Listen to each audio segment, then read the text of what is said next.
Une autre des belles pièces de la collection François Lemay des archives de l'Université Laval, le Edison Home Kinetoscope de 1912. C'est un appareil qui a été un fiasco, mais qui est malgré tout très intéressant pour nous, entre autres pour ce que ça révèle de la situation de l'industrie cinématographique dans les années 1910. On est dans une situation où le cinéma entre 1905 et 1910 a assez mauvaise réputation. Les films sont d'abord et avant tout, on fait le plus souvent montrés dans des salles situées dans des quartiers un peu louches, souvent dans les grandes villes, les Nickelodeons, les Scopes, comme on les appelle au Québec. L'industrie, bon, c'est des salles qui se destinent à un public soit marginalisé, des ouvriers, des femmes, des immigrants, des enfants, toutes les groupes, les communautés qui sont un peu mal perçues par l'élite bien pensante de l'époque.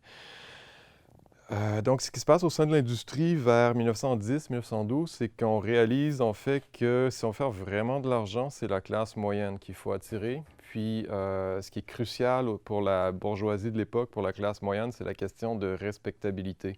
Donc, il faut trouver une façon de respectabiliser le spectacle cinématographique et puis l'industrie travaille très fort sur cette question-là vers 1910-12.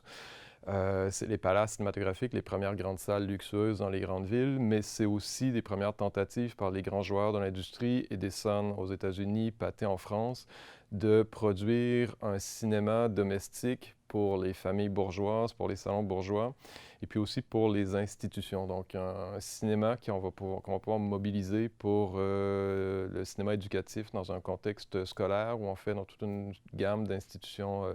On expérimente à l'époque avec des projections dans les prisons, les hôpitaux, dans toutes sortes de contextes d'institutions. Edison était très présent. En fait, Edison, vers 1912-13, fait nombre d'entretiens, d'entrevues dans les journaux de l'époque, dans la presse corporative, pour vanter son système, mais aussi surtout vanter le potentiel éducatif du cinéma.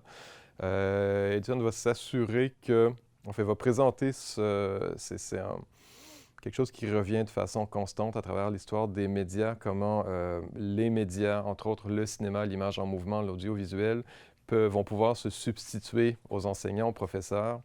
Donc, Edison va louer son invention en disant que oui, c'est mieux d'avoir mon invention, le projecteur, qui va montrer les chutes du Niagara aux enfants dans les cours de géographie plutôt qu'avoir un professeur qui va leur faire un exposé sur les chutes.